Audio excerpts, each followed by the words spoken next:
kalooban niyo po ng tao ay maligtas at nawa Panginoon magligtas po kayo ng mga kaluluwa kahit po dito sa lugar na ito, dito po sa Palawig, Zambales. Salamat po.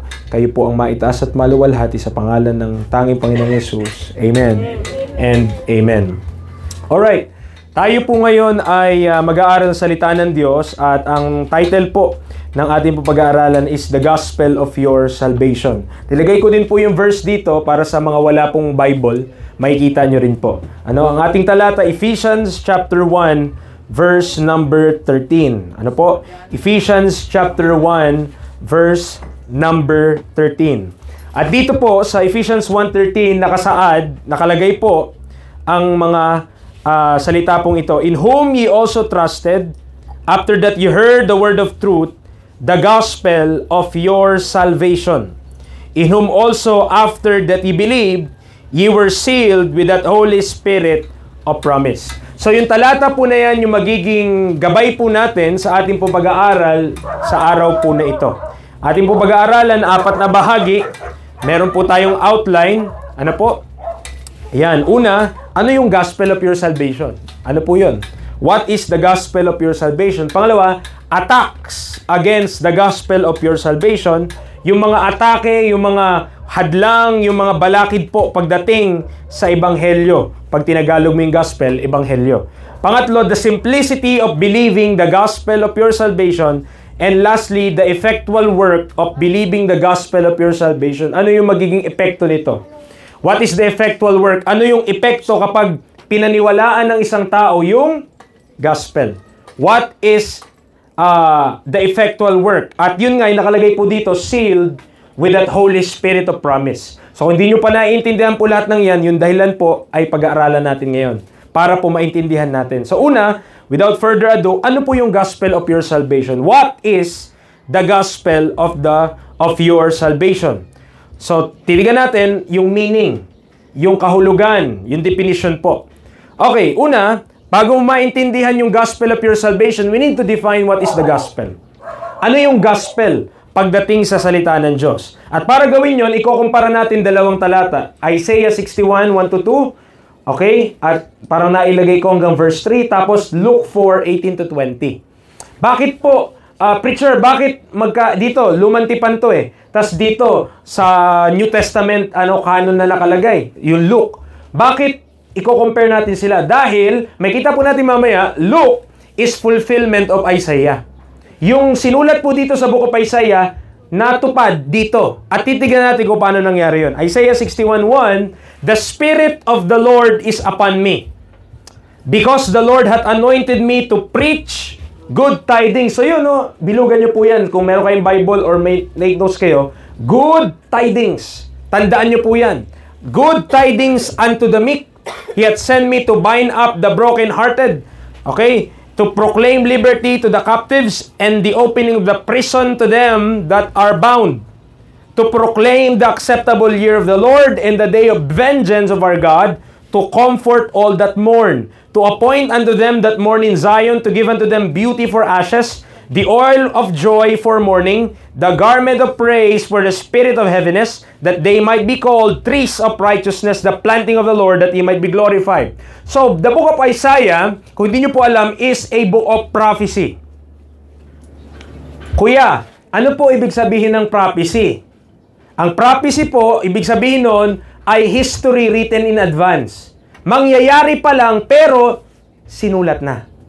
Kasi alam ng Diyos kung anong mangyayari sa hinaharap. At ang book of Isaiah is filled with prophecies, and part of those prophecy, parte ng propesya po na yun, ay darating yung Messiah. At ito yung gagawin niya. Yung Isaiah 61 na ito, binasa natin, yan po yung gagawin niya. Ngayon, tignan natin kung paano finulfill sa salita ng Diyos. Luke chapter 4, verse 18, the Spirit of the Lord is upon me, because He had anointed me to preach. Nakita niyo po? The gospel to the poor. He had sent me to heal the brokenhearted, to preach deliverance to the captives, and recovering of sight to the blind, to set at liberty them that are bruised. Kung may i-compare nyo, yun po yung finufulfill ng Luke. Tinutupad po ng Book of Luke kung ano yung nakalagay sa Isaiah 61. Pero kung meron po kayo mapapansin, parang may mga words na iniiba. Pinalitan. Okay? Ano yun? Balik tayo doon sa Isaiah. Kung mapansin nyo ulit. Anong sinabi dito? Anong ipipreach niya? Good tidings. Kanino? Sa meek. O, pagdating mo ng Luke, ano na ang sinabi? Preach the gospel to the... Anong sabi sa una? Good tidings to the meek. O. Bakit po, kuya? Bakit po iniba? Bakit iba yung nasa Isaiah at pagdating mo ng Luke, iba siya? Yan po ang way ng Bible kung paano i-define ang salita ng Diyos. Ang tawag po dyan, comparing Scripture with Scripture. Ang ibig sabihin ng good tidings ay gospel. Okay, nakuha niyo po? Kasi in-interchange niya, pinalitan niya. Doon sa Isaiah, ang sinabi niya, good tidings. Pero kung babasahin nyo, kukumpara po natin, tignan nyo po balik tayo doon ulit para makita natin.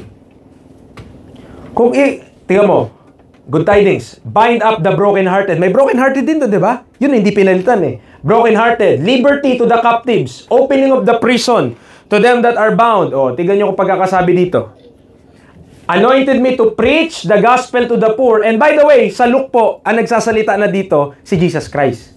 Okay? Si Jesus Christ, kung titignan natin po yung context, may kita nyo po, nasa synagogue, okay? Si Jesus Christ, sige, pupunta tayo para hindi tayo nagsasalita lang na walang proof, okay? Luke chapter 4, and babasahin ko lang yung context for the sake na maintindihan po natin yung nangyayari dito. So, tatandaan nyo po, Book of Isaiah is prophecy. Yun po ay pinangako, yun po ay inihula na sa lumantipan na mangyayari. At sa Luke chapter 4, tinutupad yun, yung mismong verses na yan, tinutupad ni Kristo. Luke chapter 4, verse number, tiga natin, 16. And he came to Nazareth, where he had been brought up, and as his custom was, he went into the synagogue on the Sabbath day, and stood up for to read. So dumating siya, pumasok siya sa isang synagogue, at verse 17, there was delivered unto him the book of the prophet Isaiah. Yun, yung binasa natin kanina. Yun yung same passage na binabasa ni Kristo. Okay? So, and when he had opened the book, he found the place where it was written, the Spirit of the Lord is upon me, because he hath anointed me to preach the gospel to the poor. He hath sent me to heal the brokenhearted, to preach deliverance to the captives, and recovering of sight to the blind, to set at liberty them that are bruised. Okay? To preach the acceptable year of the Lord. Pero tignan niyo yung kasunod na nangyari. Di ba? Binanggit niya to. Sinarado niya na. Sinarado niya na yung libro. He closed the book, and he gave it again to the minister and sat down. And the eyes of all them that were in the synagogue were fastened on him. Ang sabi, pagkatapos niyan, verse 21, and he began to say unto them, this day is this scripture fulfilled in your ears. Isipin niyo po, no? Pinangako sa lumantipan, tas habang binabasa ni Kristo, nandun siya sa synagogue, sinabi niya, ngayon, sabi niya, this day is this scripture fulfilled in your ears. Yung pinangako sa lumantipan, nangyayari habang napapakinggan po nila sa time na yon, nung pagkakataon na yon. So, ang gusto ko po makita natin dito, okay, just a minor lang, para in our future studies, Lord willing, makita nyo po, tingnan nyo po, hindi niya tinapos yung talata eh. Hanggang dito lang siya. Proclaim the acceptable year of the Lord. Tingnan nyo po ang kasunod kasi niyan, vengeance of our God. Pero pagdating mo ng Luke, to preach the acceptable year of the Lord, tuldok na siya. Hindi niya na tinuloy yung vengeance of our God. Alam niyo kung bakit? Kasi ang prophecy, minsan, hindi niya pinapakita na sa parehas na talata, dalawang event na yung mangyayari. Dalawang event. Preacher, anong ibig sabihin mo dalawang event? Hindi alam ng ilang mga even propeta at yung mga nag-aaral ng Bible noong time na yon, na si Kristo darating ng dalawang beses. Yung unang beses, para mag-suffer. At yung pangalawang beses, para mag-glory. Para mag-glorify dito sa lupa, maging hari na siya. At yung vengeance of our God, na makikita nyo po sa Book of Isaiah na yan, ito po vengeance of our God, hindi pa po yan nangyayari. Kaya po nung sinarado yung libro, sabi ni Jesus Christ, ito na yon, nangyayari na to sa inyong mga tainga, kasi hanggang dito, nangyayari na yon. Pero itong the day of vengeance of our God, kahit po sa panahon natin, hindi pa nangyayari. Kaya apostrophe pa lang siya. Yes po. Nakita niyo po yung comma? Yung comma po na yun mismo ay separation between yung nangyari sa Luke at yung mangyayari pa in the future. Isipin niyo po, comma lang, pero ang difference niya more than 2,000 years. Ang pagitan. Yung apostrophe. Apo. May mga kasalat. Yes po. Yung tanging yan po, yung tanging yan lang nakalagay, pero pagdating mo ng Luke, sinarado niya na yung libro. To preach the acceptable year of the Lord, told Luke. And he closed the book. Dahil yung pangyayari na yan, di pa siya nangyayari. Okay? And the world has yet to see the vengeance of our God. Hindi pa po nangyayari yun. Now, mula po doon, sa kinompare natin, this is how Scripture interprets Scripture. The word good tidings in the Old Testament book of Isaiah is replaced by the author to read as gospel in its fulfillment. Kita nyo kung paano in-interchange? At tandaan nyo po ito ha, may karapatan ang Diyos na palitan yung salita kasi siya naman po yung may akda nun. Tayo, wala tayong karapatang palitan kung ano nakalagay sa Word of God. Wala tayong karapatan na kung anong gusto kong basa dyan, yan, hindi po pwede. Pero ang Diyos meron kasi siya naman may gawa eh. Okay? The Lord is the author of the same book, kaya para maintindihan natin, He also placed those things na sa Old Testament ang basa good tidings. Pagdating mo sa New Testament, ang basa na gospel. Para maintindihan mo, what is the word gospel? Okay? The word gospel then means good tidings by comparing scripture by scripture. Okay, sa online, pag sinearch mo na yung word na tidings sa dictionary, pag sinearch mo na yung word na tidings, simple lang, balita, news, information about a situation, announcement of an event or occurrence not previously made known. Hence, the usage of the term good news, okay, when referring to the gospel. Ang ibig sabihin, pag may nabasa kayong gospel po, ibig sabihin nun, kaya pag tinagalog natin, mabuting balita. Doon po yun nakuha sa good tidings. Kaya nakuha nyo? Ano ulit ang gospel? Good tidings. Ano yun sa Tagalog? Mabuting balita. Good tidings is mabuting balita. Okay, very good. Now, dito na tayo sa the gospel of your salvation. The word gospel in itself is irrelevant without proper context. Bakit? Kasi araw-araw naman may narinig kang mabuting balita eh. Possible eh. May bagong trabaho, nakapasa sa licensure examination, di ba? Magkakaroon ng anak, so forth. So, irrelevant yun kung walang proper context. Ibig sabihin, natural lang at normal lang na occurrence, common, na nangyayari, araw-araw pwedeng merong mabuting balita nangyari sa buhay mo. Okay? Hindi po ba good news kapag mababa ang kuryente? Good news yun. Tama? Good news yun. Isipin mo, mababa yung kuryente. So, irrelevant siya, sinasabi ko lamang po dito, irrelevant siya kapag walang proper context. Ang kahalagahan, kaya po ito ay importante, ay dahil this gospel is unique and demands our full attention in its relationship with your salvation. Kaya mahalaga na pagtuunan natin ng pansin at talagang pag-isipan natin mula sa salita ng Diyos ay dahil ang gospel na to, ang mabuting balita na to ay tungkol saan? Iyong, aking kaligtasan. Kaya mahalaga to. Bakit? Kasi ang tinutukoy niya, kaligtasan mo at kaligtasan ko. This gospel is about your salvation. It is about the saving of your soul from the dangers of hell. Mahalaga ba? Yung mabuting balita na to? Yes. Bakit? Kasi may tungkol yan sa kaligtasan at kaligtasan mula saan? Mula sa kapahamakan, mula sa impyerno. Kaya napakahalaga na maintindihan ano yung gospel of your salvation. The descriptive phrase, your salvation, is important to connect with the gospel because it directly applies to us.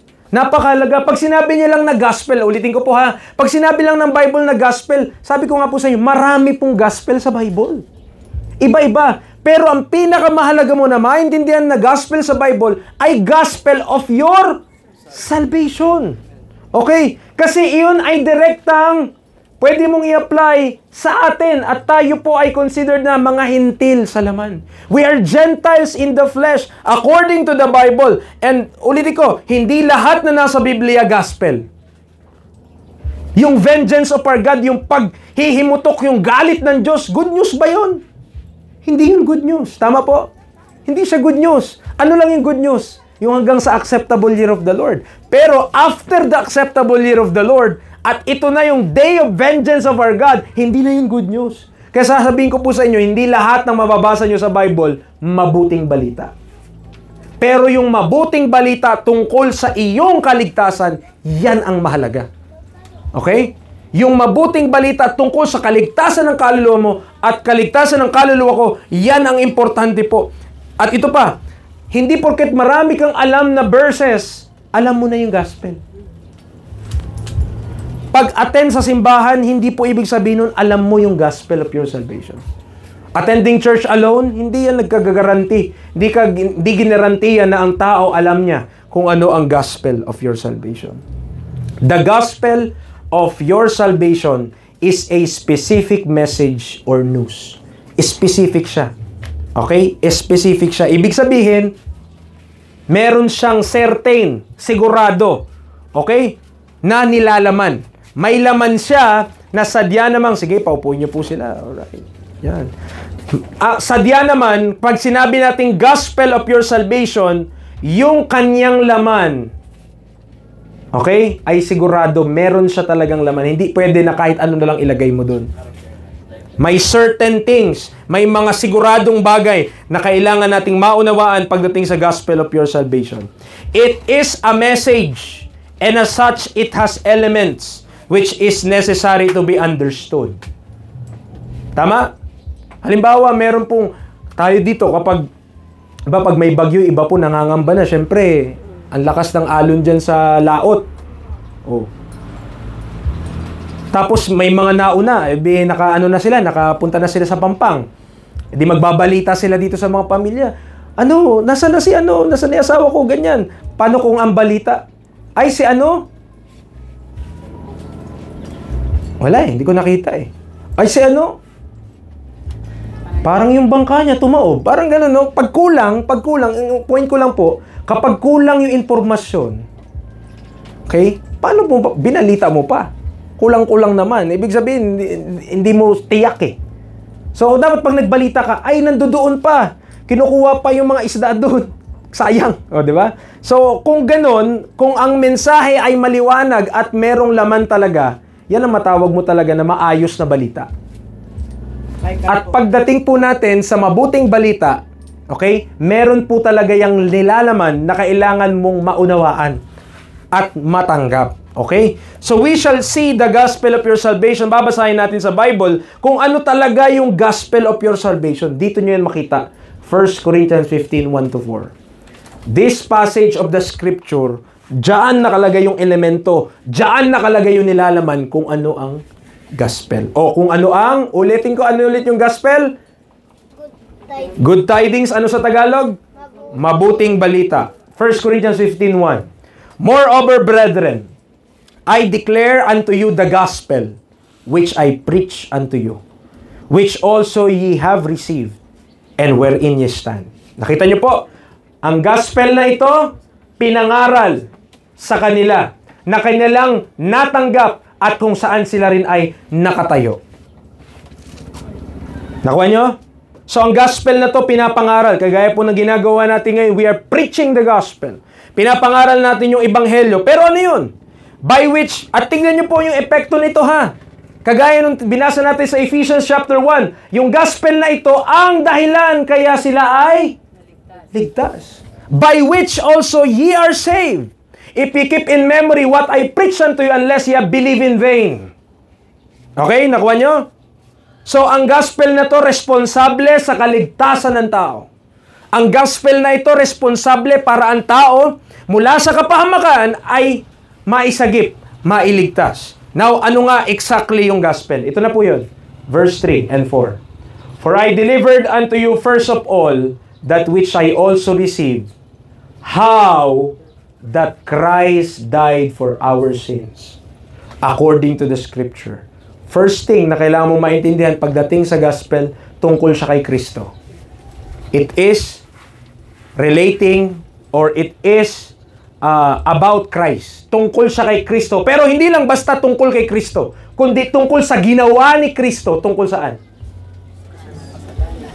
Hindi lang basta, ay, maniwala ka kay Kristo, maligtas ka. Anong paniwalaan ko kay Kristo? What message exactly na kailangan mong paniwalaan para maligtas ka? Kasi hindi lahat ng naniwala kay Kristo pupunta ng langit. Diba nabasa sa Bible, meron nakalagay, hindi lumatawag lahat ng Lord, Lord ay papasukin niya? Bakit? Kasi hindi naman dahil lang alam mo yung pangalan niya, okay ka na? Hindi. Merong specific na mensahe na dapat nating maintindihan tungkol kay Kristo, hindi lang si Kristo ha. Yes, we believe Christ is the Savior. Pero yung ginawa niya para sa kasalanan, yan ang makapagligtas. What He did about our sins. At ano yung ginawa niya tungkol sa ating kasalanan? How that Christ died. Importante, pagdating sa gospel na maintindihan mo, yung ginawa ni Kristo para tayo ay mamatay. Siya ay mamatay sa ating mga kasalanan. Paano ba namatay si Kristo? Alam mo kuya? Kung paano namatay? Si Jesus Christ? Hindi mo kilala? Ikaw kuya. Alam mo kung paano namatay? Pinako sa krus. Exactly. Yan yung how na sinasabi ng Bible. Papaano si Kristo namatay para sa ating mga kasalanan? Maniwala ba kayo sa tagapagligtas kung siya ay nalunod? Namatay siya dahil sa pagkalunod. Pwedeng mangyari yun, di ba? Natutulog siya sa bangka sa Sea of Galilee abang lakas-lakas ng bagyo. Tapos yung mga disciple niya, natatakot na silang lahat, di po ba? Pero siya, sarap lang ng tulog doon. Pero nung ginising siya, pinaano niya ang dagat, pinatahimik niya, pinakalma niya. Edi okay na. Pero hindi siya namatay doon. Namatay si Kristo sa krus. Pinako siya. At hindi lang basta pinako siya, yung dugo niya, tinigis niya doon. Ano ibig sabihin kuya ng tinigis? Pinaagos niya yung dugo niya. Kasi sa Old Testament, ganun ang ginagawa sa mga hayop na hinahain. Pinapatagas yung dugo kasi nasa dugo ang buhay. Tama po? The life of the flesh is in the blood. So si Kristo, para siya ay mamatay doon sa krus, kailangan na yung kanyang dugo, itigis niya. Kailangan na yung kanyang dugo, umagos. Kailangan na kayong kanyang dugo ay mawala sa kanya. Kasi yun yung nagiging kabayaran sa ating mga kasalanan. Papaano ulit? Ito yung how ng gospel How that Christ died. Papaano namatay si Kristo? Papaano siya namatay? Napako siya. Okay? Nakuha nyo? Yan yung good news. Okay? Pero kung namatay lang siya, good news ba yun? Kung namatay lang siya? Hindi po. Kaya hindi lang siya basta namatay. Yes, namatay siya para sa ating mga kasalanan ayon sa kasulatan. Pero, hindi lang natapos doon, siya po ay inilibing. Inilibing. Ano ginagawa sa mga namamatay? Inilibing. Meron ka bang inilibing na buhay? Ay, mali yun. Diba? Ang inililibing lang ay tama. Okay? At saan nilalagay yung mga patay? Sementeryo. At nung panahon ni Kristo, tawag doon sepulchre. Bakit? Kasi nung panahon nila, merong mga kuweba-kuweba, doon nilalagay. Tapos tinatakpan lang ng bato. Kapag medyo mayaman-yaman. Okay? Yung nagpahiram ng libingan kay Kristo, mayaman yun. Ang pangalan niya, Joseph of Arimathea. Pinahiram lang. Alam mo, bakit pinahiram lang? 3 days lang gagamitin. 3 days lang gagamitin. Anong ibig sabihin, kuya, na 3 days lang gagamitin? Pagkatapos ng 3 days, nabuhay muli siya. Hiniram niya lang yung libingan. Kasi hindi niya kailangan yon ng forever dahil siya po ay babangon din naman. Okay? Kinailangan na si Kristo ay mamatay, kinailangan na si Kristo ay mailibing, pero kinailangan din na siya ay bumangon mula sa mga patay. Bakit? Kasi kung siya yung nagbayad ng kasalanan natin at hanggang ngayon nakalibing siya, paano mo nasabi na nabayaran niya na? Kung siya nga mismo hindi bumabangon mula sa libingan. Siya nga, ibig sabihin, parehas lang natin siya. Pag tayo namatay, nasa libingan tayo. Anong pinagkaiba ni Kristo doon? Kung si Kristo ay namatay lang din. Walang pinagkaiba sa normal na tao, walang pinagkaiba sa kahit sinong tao, na kapag tayo binawian ng buhay, pupunta tayo ng libingan. Meron bang espesyal doon? Sa sementeryo, ginagawa nilang espesyal. Tama po ba? Noong November 1, kami po ay nagpunta sa mga sementeryo at nakikita nyo po, iba-iba yung mga libingan. Merong mga nasa baba lang. Meron lang grass, tas meron dyan, naka-square, yun na yun. Meron naman, ang gaganda, parang musoleo. Oh, iba pa nga yata may aircon. 'Di ba? Pero lahat sila pare-parehas lang. Pare-parehas, patay. Pero ano yung naiiba? Si Kristo.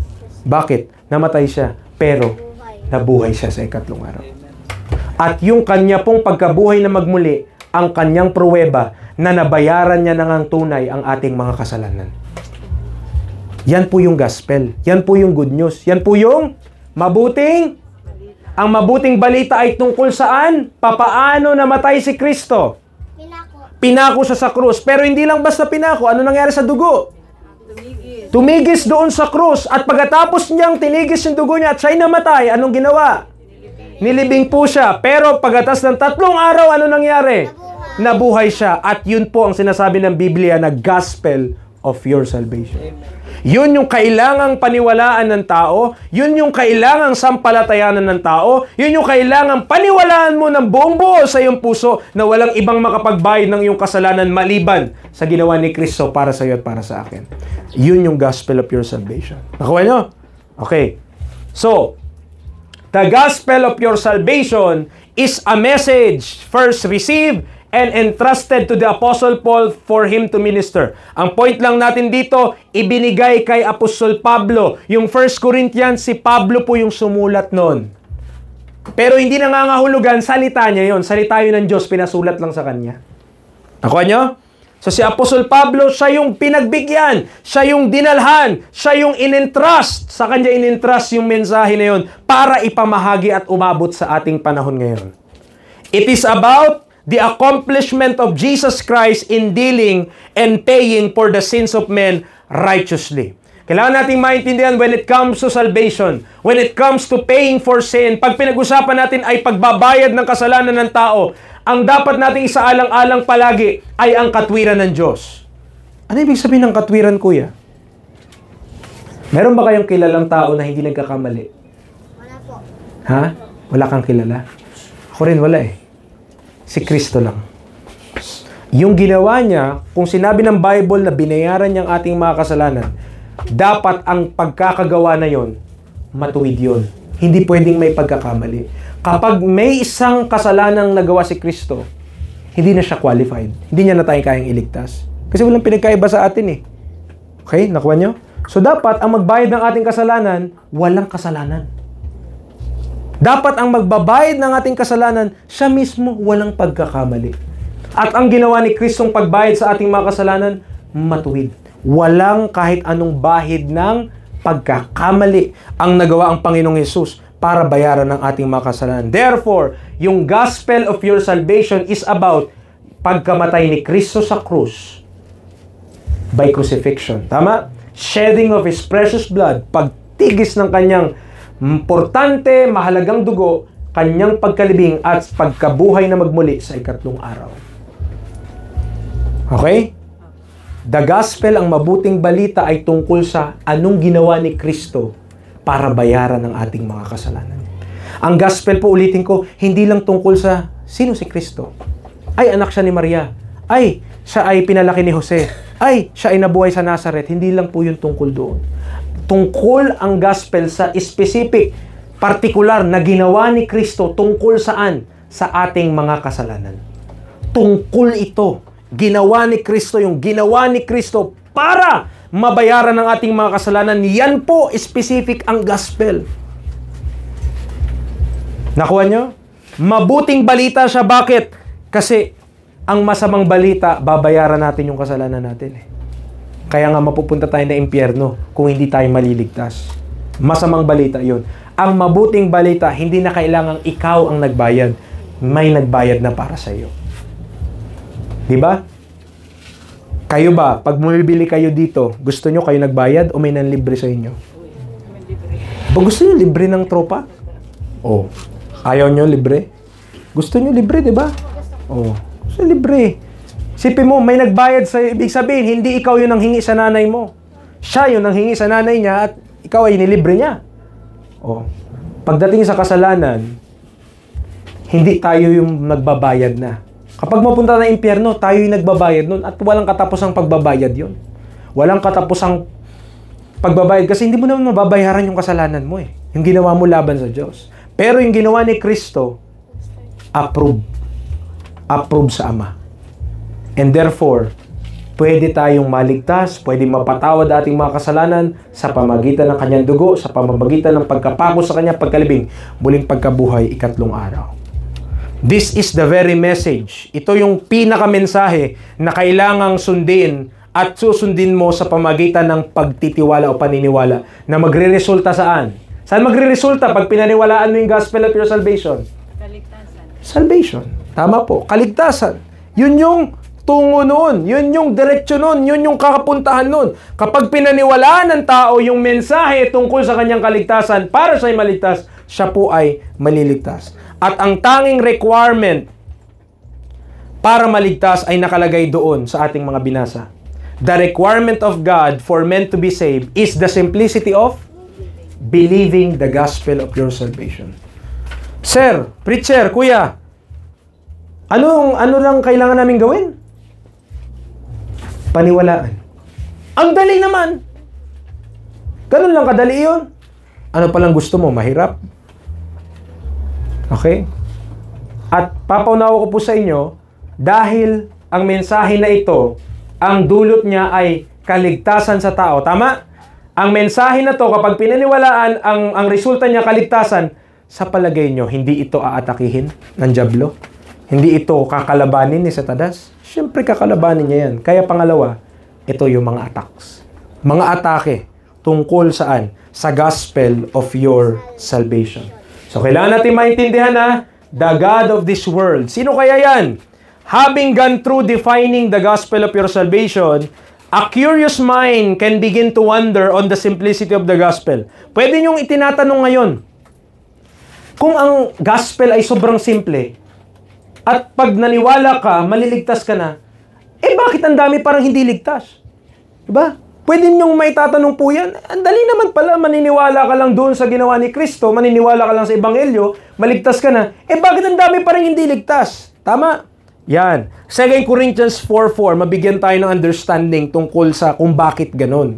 At ang sabi ng Biblia, in whom the God of this world hath blinded the minds of them which believe not, lest the light of the glorious gospel of Christ, who is the image of God, should shine unto them. So, kailangan ko tignan niyo po ito, magtuon tayo dito. Merong Diyos ng sanlibutan ito, ang kanyang ginagawa ay pagbubulag sa isipan. Ako nyo? Nandyan tayo? Nandyan pa po kayo? Anong ginagawa niya ulit? Pagbubulag saan? Kung ang tao bulag sa mata, okay? May nakikita ba siya? Wala. Wala. Hindi niya makikita yung kulay. Kahit gaan, kita niyo po ito, pag tumingin tayo sa dagat, di ba? Maaliwalas, magandang panahon. May kita mong ganda eh. Pero ang bulag, nakikita niya lang, maaring puti lang at maaring itim lang. May ganung bulag. May kita niya, puro puti lang yan. May bulag, may kita niya, puro itim lang yan. So, ang bulag, hindi niya nakikita kung ano talaga yung nandyan. Pero paano kung pag ang isip mo ang bulag? Hindi ka makaunawa. Hindi ka pa makaunawa at hindi mo naintindihan yung napakalinaw naman dapat. Yung obvious. Obvious na, pero hindi mo maintindihan. Bakit? Kasi bulag. At yun yung ginagawa ng God of this world. Binubulag niya yung isipan ng mga hindi naniniwala. Kasi kapag sila ay naniwala, yung light of the glorious gospel of Christ, is the image of God, should shine unto them. Magliliwanag yung Ebanghelyo. Okay? So, yun yung ministry niya, pagbubulag ng isipan. No? Kailangan nyo pong makuha yun. Satan, ito po is the God of this world. Siya yun. Kaya nga, small letter G. Kapag big letter G, yun yung tunay na Diyos. Kapag small letter G, yun yung Diyos ng sanlibutan ito o Diyos-Diyosan. Okay? At si Satan, he is the God of this world. At wala siyang ibang ginagawa, wala siyang ibang gustong gawin, kundi kontrahin yung mga gusto ng Diyos. Kontrahin. Naalala niyo po yung mensahe o yung pinag-usapan natin last week?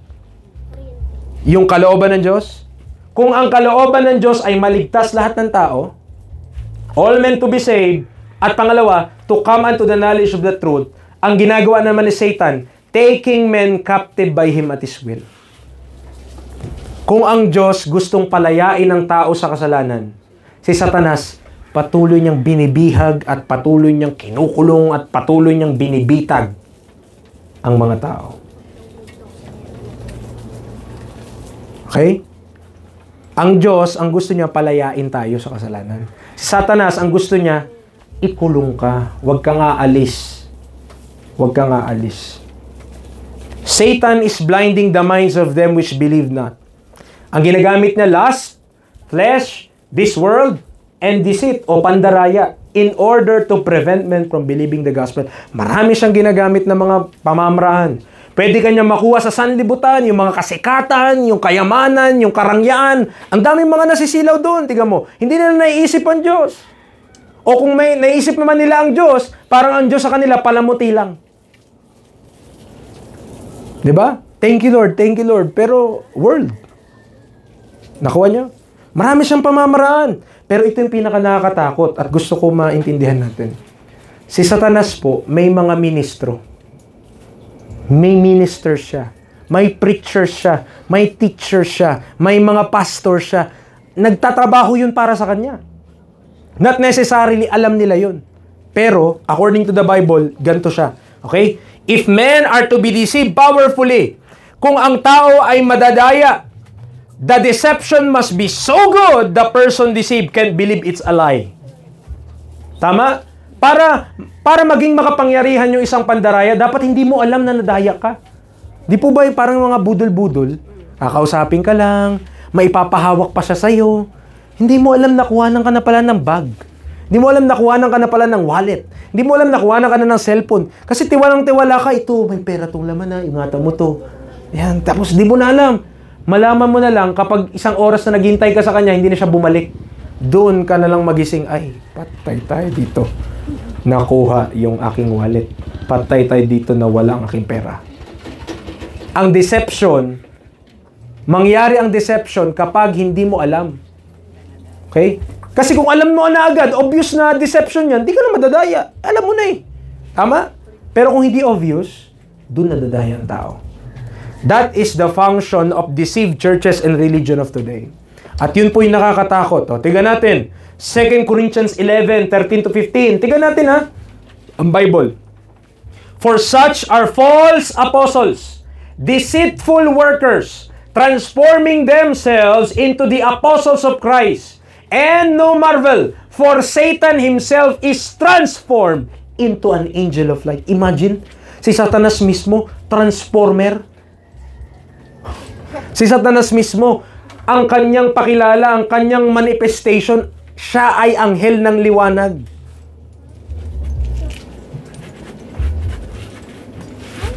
Hindi kaya madadaya tayo, no? Talaga madaya ang tao, no? Sipin mo kung si Satanas magpakita sa isang tao, tapos sabihin niya, siya ay anghel mula sa Diyos. Posible talaga madaya. Eh bakit? Angel of light nga eh. Ang kanyang transformation. Kaya, wag daw po tayong mamangha kung it is no great thing if His ministers also be transformed as the ministers of righteousness, whose end shall be according to their works. Wag daw mamangha ang tao kung mismong yung kanyang mga ministro ay parang nasa katwiran. Okay? Maayos manamit, talagang kompletos recados yung itsura. Pag nagsalita, "This is the word of God. Listen quietly and don't speak." Mas madaya ka. Possible yan. Hindi ka mag-wonder. Bakit? Kasi si Satan nga mismo, angel of light eh. Ang kanyang manifestation. So sabi ni Apostle Paul, it is no great thing kung ang kanyang mga minister also be transformed as the ministers of righteousness. Okay? Ito po yung nakatakot. Deception. O pinag-uusapan natin yung pangalawa, attacks. Atake. sa gospel of your salvation. Deception through churches. Let me borrow yung isang author, yung kanyang 3 points tungkol sa forces. False forces in evangelism. 3 daw. Men, methods, messages.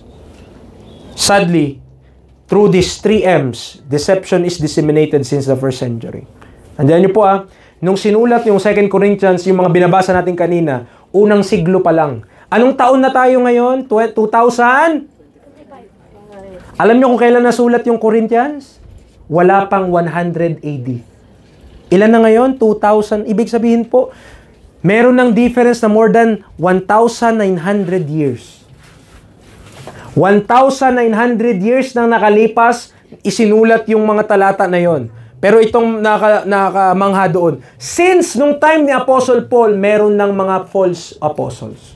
Since nung time ni Apostle Paul, meron ng mga ministers na sila ay ministers of righteousness, pero sila po ay kampon ni Satanas. Nakuha natin? So, no wonder. No wonder kung bakit sa panahon po natin ngayon, yung gospel of your salvation ay talaga namang bulag ang tao. Hindi nila maintindihan, hindi nila maunawaan, hindi nila mapaniwalaan ang ebanghelyo na ito. In another passage, ang tawag din po sa gospel of your salvation ay gospel of the grace of God. Ano nga ulit yon? Gospel of the grace of God. So isang tawag, hindi lamang gospel of your salvation, isa pang tawag sa kanya, gospel of the grace of God. Acts 20:24, sabi ni Apostle Paul, "But none of these things move me. Neither count I my life dear unto myself, so that I might finish my course with joy in the ministry which I have received of the Lord Jesus." Ano daw yon? To testify the gospel of the grace of God. Okay. So, having said that, tinawag po yung gospel of the grace of God kasi hindi lamang nagliligtas siya ng kaluluwa, gospel of your salvation, kundi yun yung nature ng gospel. Yun yung katangian.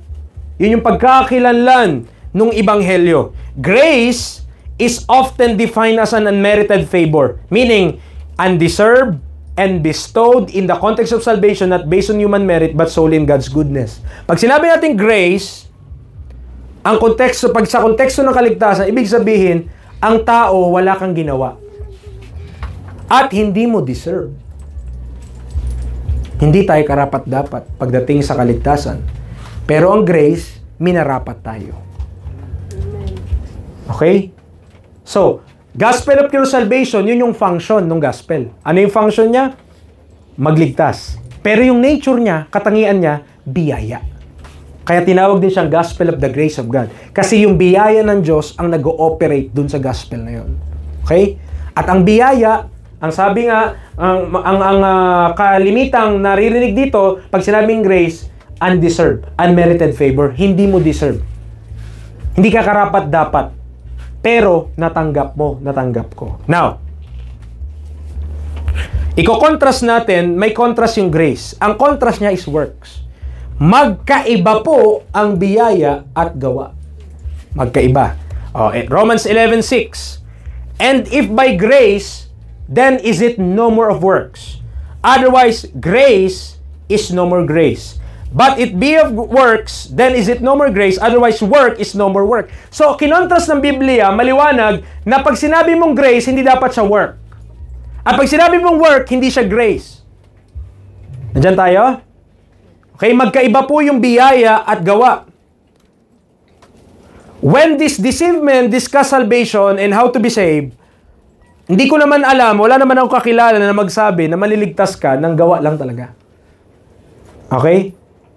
Siyempre, kung sabihin nila na maliligtas ka ng gawa, may kinig ka pa ba? Kung sabihin nila, para maligtas tayo, kailangan natin gumawa. Di ko alam kung merong ganun plainly magsabi ng pagtuturo sa kaligtasan na kailangan mong may gagawin. Gawin natin to para maligtas. Yung iba madalas dyan, okay, minimix-mix nila para hindi mo mahalata. Kaya nga deception eh. Okay? Kaya nga deception. Obviously, mahuli mo agad kung sabihin nila na maligtas ka ng gawa. Okay. Pero papaano kung yung gawa, tinatago, veiled, tinatago, para makita mo na kailangan yun muna yung gawin mo. O kailangan yung gawin kasama yung paniniwala sa gospel. Ngayon, mas pakinggan na. Mas, kumbaga mas kaaya-aya na siya. Okay? Para mas madali. Mas madali po siyang pakinggan. Parang may panis sa pagkain, di ba? Panis sa pagkain. Kung panis sa pagkain yan, pag inamoy, ayaw mo na kainin agad eh. Pero kung pinturahan nyo ng ginto kaya, no? Yung panis sa pagkain na yun. At mawala yung amoy niya. Parang, wow, ang sarap nito. Gold-plated meal. Pero, panis yun. Okay? At ito yung sinasabi natin na pwedeng ang gawin sa works ay ihalo po sa paniniwala. At ito yung nakakatakot. That is where deception take place. When concepts as crucial as grace and works are not defined clearly, men will overlook the danger of mixing grace and works. Ito po, tingin po tayo dito. Ito po yung mga halimbawa kung papaano ihalo yung grace sa works. Ito po yung halimbawa na ginagawa ng maraming mga nagtuturo ng Bible para i-prove kung yung kailangan mong gawin para maligtas. Ganito daw po yun. Believe the gospel plus tanggapin mo si Kristo by sinner's prayer. Kaya sabihin mo, tinatanggap kita sa aking buhay, pinapapasok kita, patawad sa aking mga kasalanan, lahat. Ganyan. Believe the gospel plus water baptism. Believe the gospel plus faithfulness in church. Believe the gospel plus church membership. Okay? Paano maligtas? Ay, paniwalaan mo yung ginawa ni Kristo. Ano pang gagawin ko? Dapat maging matapat ka. At pag ganyan ang ating turo, kapag ganyan yung ating paniniwala, mga kaibigan, ano po? Nakakatakot. Kasi may dinagdag ka na, hindi na yun grace. Kapag may hinalo ka sa grace na konting gawa, hindi na yun grace. Parang yung tubig na sobrang pure, malinis na tubig, lagyan mo lang ng isang patak na Clorox. Lagyan mo na isang patak na muriatic acid, aba, hindi na pure water yun. Iikot na tiyan mo dun. Ganun ang grace. Hindi mo pwedeng haluan ang grace. Pag hinaluan mo ang grace, hindi ka na masisave. Okay? Ganun po siya. No? Ganun siya kasensitibo. Parang alam nyo yung sa hospital, kapag nag-oopera po ang mga doktor, di po ba? Meron silang mga gamit, meron silang mga kutsilyo, kung ano yung mga ginagamit nila, at yun po ay talagang sanitize. Ni-UV light yun para lahat ng mikrobyo patay. Para, kumbaga, walang kahit na anong bahid o trace ng mikrobyo o makadapo sa katawan ng tao sapagkat dahil pag sinusugatan mo yung taong ganyan at may mikrobyo kung mailagay sa naku po, infeksyon ang abutin. Paano pa pagdating sa grace? Dagdagan mo lang, patakan mo lang ng konting gawa mo. Patakan mo lang ng konting contribution mo. Patakan mo lang ng konti mong katapatan. Hindi na yun biyaya sapagkat dinagdagan mo na yung ginawa ng Diyos. Nakuha po natin? Now, ito ang tanong natin. Preacher, akala ko po ba may gagawin tayo para maligtas yung believe? O, ito ang tanong. Work ba ang believing? Is believing a work? Gawa ba na itinuturing ng Biblia ang paniniwala? Not to be confused and misled, the Bible clearly teaches that man must do something in order to be saved. Meron ka dapat gawin. Okay? Pero, this deed must not be a work. Dapat hindi siya gawa. Okay? Hindi siya work as in the Bible. Pag dinefine ng Biblia yung work, dapat hindi siya work. Para hindi mo ma-taint yung grace. Meron ka, you will do something. But it should not be a work. Parang ang hirap naman nun, preacher. May gagawin ka pero hindi gawa. Paano yan? You must do something, but it must not be works according to the Bible. Ngayon ang Biblia ang mag-explain sa atin kasi kung tayo, baka umikot na yung ating utak, di pa natin tapos. What deed should man do and is not considered a work in order to be saved? Yan, may sagot ang Bible, purihin ang Diyos. Buti may sinabi ang Bible na kung ano ang work sa hindi work. Okay, Romans 4:4-5. Now to him that worketh not, worketh, sabi niya, is the reward not reckoned of grace but of debt. Tama, siya na kumikilos, siya na gumagawa, ay hindi siya biyaya kundi reward. Okay? But to him that worketh not. Kita nyo? Sa kanya na hindi gumagawa, ngunit naniniwala. On him that justified the ungodly, his faith is counted for righteousness. Maliwanag po sa talata na to na ang paniniwala ay hindi gawa. Kasi sinabi niya na sa kanya na hindi gumagawa pero naniwala. Ibig sabihin, believing in the Bible is not considered work. Believing in the Bible is not considered a work. Okay? And that is the only thing na gagawin natin na hindi po natin, wala tayong, kumbaga, contribution doon. Okay? Papaliwanag natin why believing is not a work. May we be persuaded that believing is not a work by biblical standard. For believing the gospel, pag sinabi natin pinaniwalaan natin yung ebanghelyo, simply, in-acknowledge lang natin yung ginawa ni Kristo para sa atin. Yung ginawa ni Kristo, ano ulit yung mabuting balita? Si Kristo ay namatay. Yes. Nilibing Yes.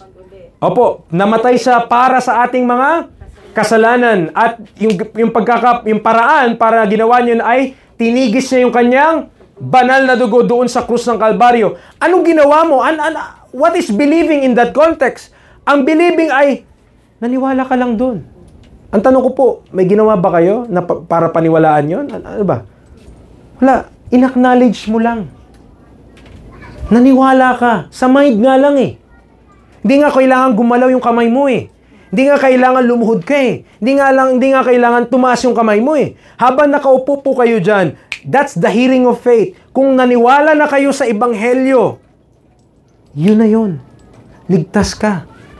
Dahil that is how to be saved. By believing the gospel. Hindi mo kailangan ng kahit anong posisyon mo habang nakinig ka, wala yun. Walang irrelevant siya. Kahit nga nakahiga kang ganyan, kahit nakatihaya ka, kahit ano pa, kahit nakaupo ka, nakatayo ka, regardless. If you believe the gospel, yan ang kaligtasan. Nakasunod po tayo? The name or the nature of believing is that of trust, confidence, and full reliance. When the scripture tells that someone believed, that person had already placed their faith in Christ alone for salvation. Pag sinabi ng Bible na naniwala ang isang tao, ibig sabihin na itungtong na nila, nailagay na nila yung kanilang pananampalataya kay Kristo lamang. Okay, so number 3, malapit na po tayo. Pag nagtuturo ako, yung mga huling point, mabilis lang lagi. Yung matagal lang, yung 1 and 2. Okay, so pangatlo, the simplicity of believing the gospel of your salvation. What must I do to be saved? Anong dapat kong gawin? Nakita nyo? Do. Pero hindi work ha. What must I do to be saved? In Acts 16, we find the story when Paul and Silas were in prison. Nakulong po si Pablo sa si Silas sa pangangaral nila sa katotohanan. Pero imbes na malungkot at imbes na sila ay umiyak-iyak, sila po ay nanalangin at umawit ng papuri sa Diyos. Malupit kinulong ka na. At nung pagkakakulong ng unang panahon po ay hindi yung sa selda. Ang pagkakakulong ng unang panahon, di lang ba sa selda, pati kamay at paa mo nakagapos. Pero imbes na malungkot sila at imbes na ma-depress sila, umawit pa sila. At during that time, may malakas na pagyanig, so that the foundation of the prison were shaken. And immediately, all the doors were open. Nabuksan lahat and everyone's bands were loose. So lahat ng mga nakagapos sa kanilang kamay, sa kanilang paabay, nagkatanggalan lahat. Bumukas yung mga pinto. Eto na. Tutulog-tulog si Sikyo. Yung security guard. Sa kulungan. Tulog. Dinagising siya. The keeper of the prison, awaking out of his sleep and seeing the prison doors open, he drew out his sword and would have killed himself, supposing that the prisoners have been fled. Bakit niya ilalabas yung kanyang tabak? Bakit niya nilabas yung kanyang espada? Kasi kung yung mga prisonero na yon, yung mga inmate na yon, na nasa loob ay nakatakas, wala na rin pinagkaiba, papatayin din siya. Kung nakatakas yung mga yon. So, siya, pagkagising niya, nakita niya, pagkamulat ng kanyang mata, nakabukas yung mga pinto. Ay, ito na! Ilabas niya na yung sandata niya, papatay niya na yung sarili niya kasi ano bang pinagkaiba nun? Ngayon, si Apostle Pablo sabi sa kanya, Do thyself no harm, for we are all here. Sabi ni Apostle Paul dun sa nagbabantay, huwag mo saktan yung sarili mo, nandito kaming lahat. Ba't hindi yun natural? Kung ang mga nasa kulungan, biglang bumukas ang pinto, stampede. Stampede. Bakit? Lalabas lahat yun. Talagang walang matitira dun. Pero ibahin mo to. Noong time ni Apostle Paul, maawit sila sa Diyos, yumanig, nabuksan lahat ng pinto, pero walang isang nasa loob ang gumalaw. Ito po, ano ko lang pero sa palagay ko, kaya walang gumalaw doon kasi lahat sila may takot sa Diyos. May takot sila sa Diyos. Siguro maawit sila Apostle Paul. At sa kalagitnaan ng pag-awit nila doon, pag-awit na biglang lumindol. Talaga namang nakakatakot din. Bumukas yung pinto. Pero ito nga, pumunta na yung nagbabantay sa kulungan. Okay? Pumunta. Nanginginig, tingnan niyo po, nanginginig siya at talagang luhod-luhod siya kila Paul and Silas. At ito yung tanong niya. Ang ganda ng tanong nung nagbabantay sa kulungan. Sirs, what must I do to be saved? Ganda ng tanong. Mga Ginoo, ano ang dapat kong gawin para maligtas? At ang sagot nila, believe on the Lord Jesus Christ and thou shalt be saved and thy house. Pag naniwala ka ba, maligtas na yung tahanan mo? Dapat maniwala din sila. Okay? Para maligtas ang tahanan nyo at para maligtas ka, itong kailangan mong gawin. Believe and nothing more, nothing less. Wala ka nang dapat idagdag dun. You just believe on the Lord Jesus Christ sa gospel of your salvation at ikaw ay maliligtas na. Kala nung prison guard, paslangin niya yung sarili niya, mag-suicide na sana siya Kasi akala niya nakatakas na yung mga prisoner. However, when Paul cried unto him, he trembled and fall down unto them. His question is one that each one of us should ask ourselves. Yung tanong nung nagbabantay sa kulungan, dapat yun din yung itanong natin sa ating sarili. Ano bang dapat kong gawin para maligtas? Sinagot po doon sa talatang binasa natin. The answer is supplied therein in the passage and that answer should also suffice us. Dapat okay na rin tayo dun sa sagot na yun. Dapat yun din yung ating paniwala. Believe on the Lord Jesus Christ and thou shalt be saved in thy house. Let us look on several passages. Makita po natin ipastro ko na lang para ma-prove ko lang sa inyo na ang Bible, napakadaming talata na nagsasabi para maligtas ka, ang kailangan mong gawin, maniwala. At hindi lang basta maniwala, the gospel The gospel.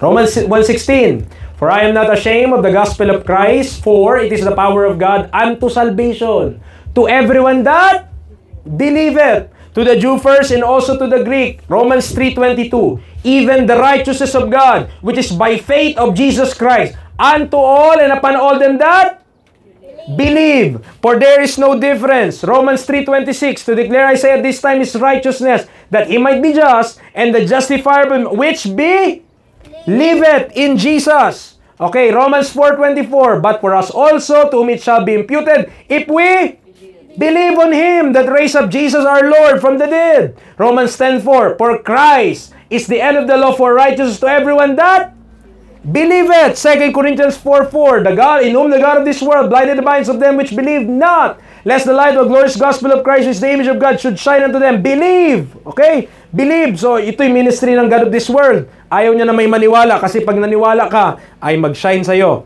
Galatians 2:16, knowing that a man is not justified by the works of the law, but by the faith of Jesus Christ, even we have believe in Jesus Christ, that we might be justified by the faith of Christ and not by the works of the law, for by the works of the law there shall no flesh be justified. Galatians 3:22, but the scripture had concluded all under sin, that the promise by faith of Jesus Christ might be given to them that believe. Ephesians 1:13, in whom you also trusted, after that you heard the word of truth, the gospel of your salvation, in whom also after that ye believe, you were sealed with that Holy Spirit of promise. Kailangan nyo pa ba?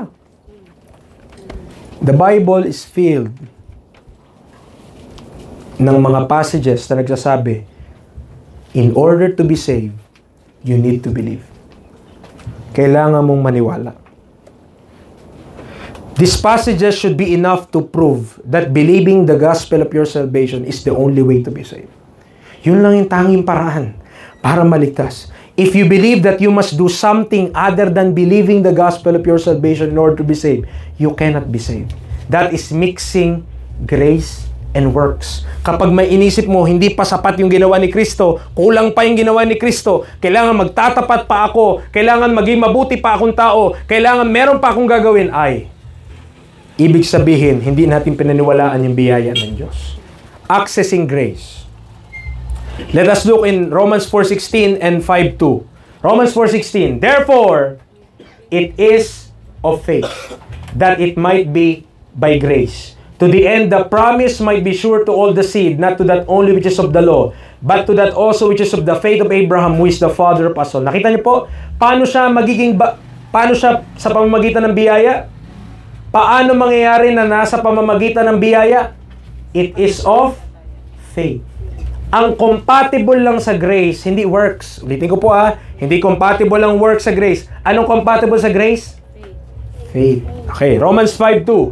By whom also we have access by faith into this grace wherein we stand and rejoice in hope of the glory of God. Okay? As we have read, grace is accessible. Accessible naman yung grace. Kahit sino pwede mag-access ng grace. Pero para ma-access mo ang grace, kailangan mo hindi gawa, kundi pananampalataya. And faith is believing God. Naniwala ka kung anong sinabi ng Diyos sa kanyang salita. That is faith. The gospel of the grace of God implies God's message of the gospel graciously bestowed on mankind.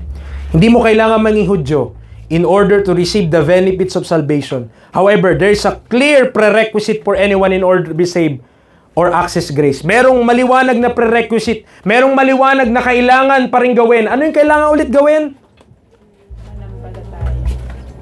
Believing alone.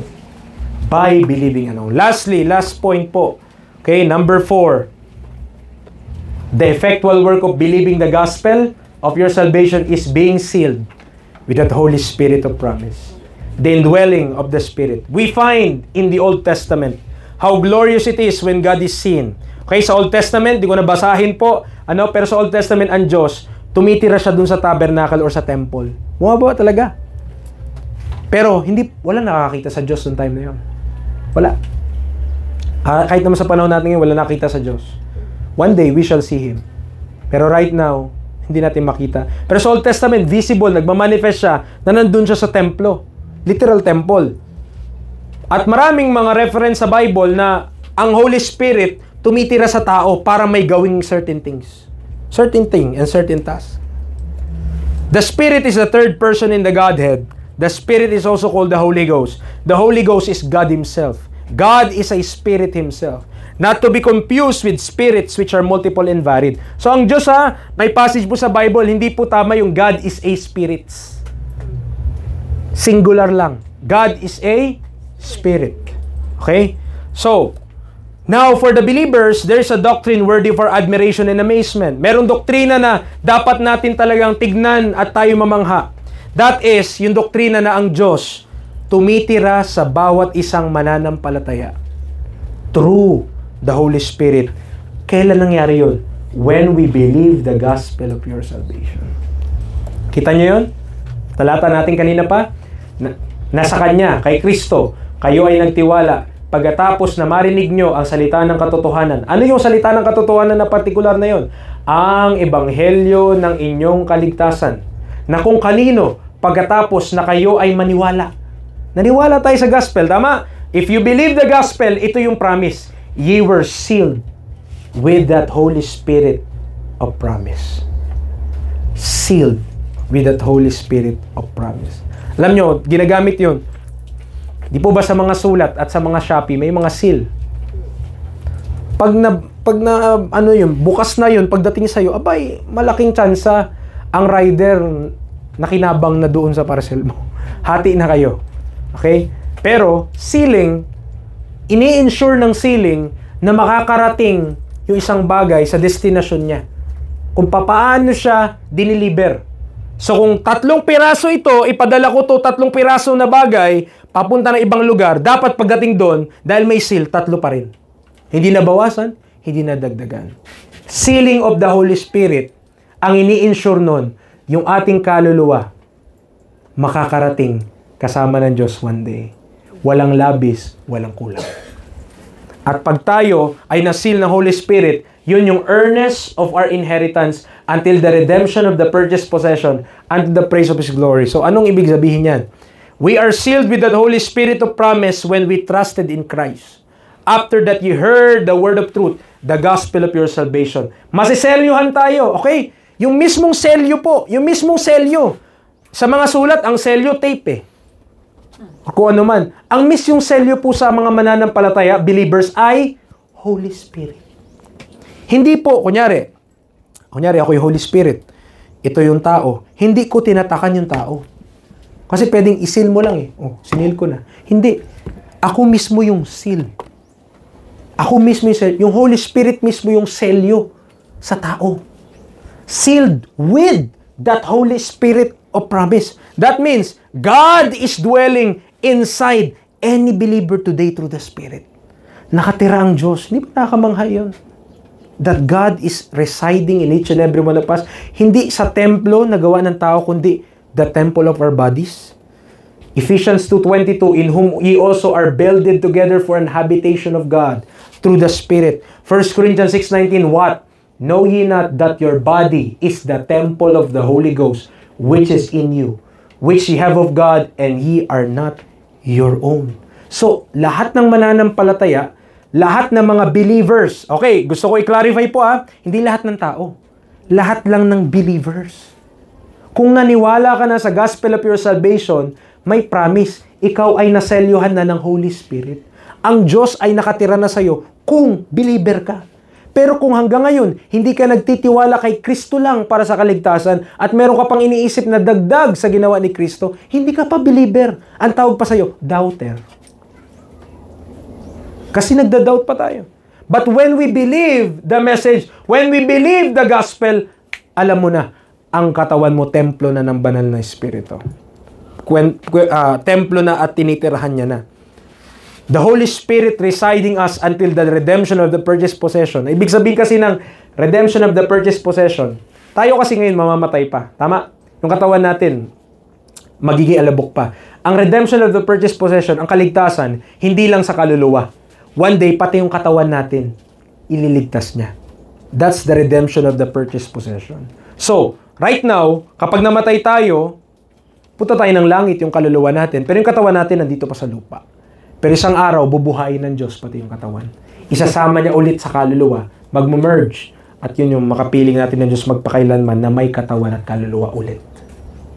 Okay? That's the redemption of the purchased possession. Means God, through Spirit, will stay with us until the catching away or the rapture of the church. Mag-stay. Ang ibig sabihin lang nitong lahat, para pumasimplihan natin, that day would be a day of resurrection and glorification to those who are dead in Christ and them that which are alive and remain.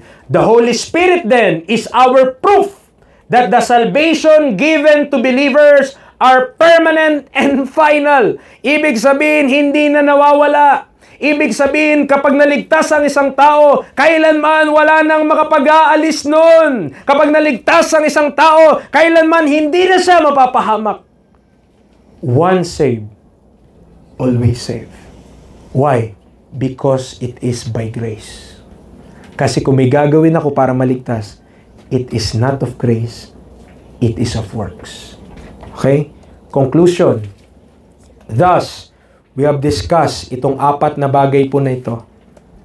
Now, in closing, ang tanong, kung hindi ka pa rin ligtas hanggang ngayon, bakit? Anong hinihintay natin? What's hindering us? Why not put your faith in His finished work alone in order to be saved? Ba't di mo ilagay yung pananampalataya sa Kanya lang, kay Kristo, sa gospel of your salvation lang? Anong naghihinder sa atin? What's hindering us to believe the gospel of your salvation? I pray that you will consider these things in light of the truth of God's word. Believe on the Lord Jesus Christ, and thou shalt be saved. That's a promise. Eternal salvation. Minsan lang pong manampalataya kay Kristo. Pag nanampalataya po kayo sa gospel of your salvation, naniwala po kayo doon, forever na po kayong ligtas. Hindi nyo kailangan mag-alala kung mawawala yun, dahil hindi yun mawawala. Bakit? may nakatirang Holy Spirit sa mga believers. The Holy Spirit will be the seal to everyone that believe. Let us come to the Lord in prayer. Ama namin Diyos, salamat po sa pagkakataon na to. Thank you sa patience ng mga tao pong ito. Salamat sa Pamilya Bueno patuloy, sa kanila pong accommodation at sa kanila pong pag-allow na ang gospel po ay umabot maging sa lugar po na ito. I pray that you continually bless this small work, this simple work na ginagawa po namin. But we know this is your work. Hindi po ito sa lakas namin, hindi ito sa efforts namin, because the Holy Spirit still, hindi po kami nagsisave, but the Holy Spirit which convict the hearts. And I pray that you will convict each heart na nakapakinig po na mensahe dito. I pray that they consider these things, that they ask themselves, what must I do to be saved? And that yung pinangaral po ngayong tanghali na ito ay maalala po nila that simply believe the gospel of their salvation at sila po ay mag-obtain ng eternal life and also sealed with that Holy Spirit of promise. Thank you so much, O God, for all these things. Salamat po sa kabutihan nyo and salamat sa presence of mind ng bawat isa. Be to you all the glory and praise. Save souls. Christ name we pray. Amen and amen.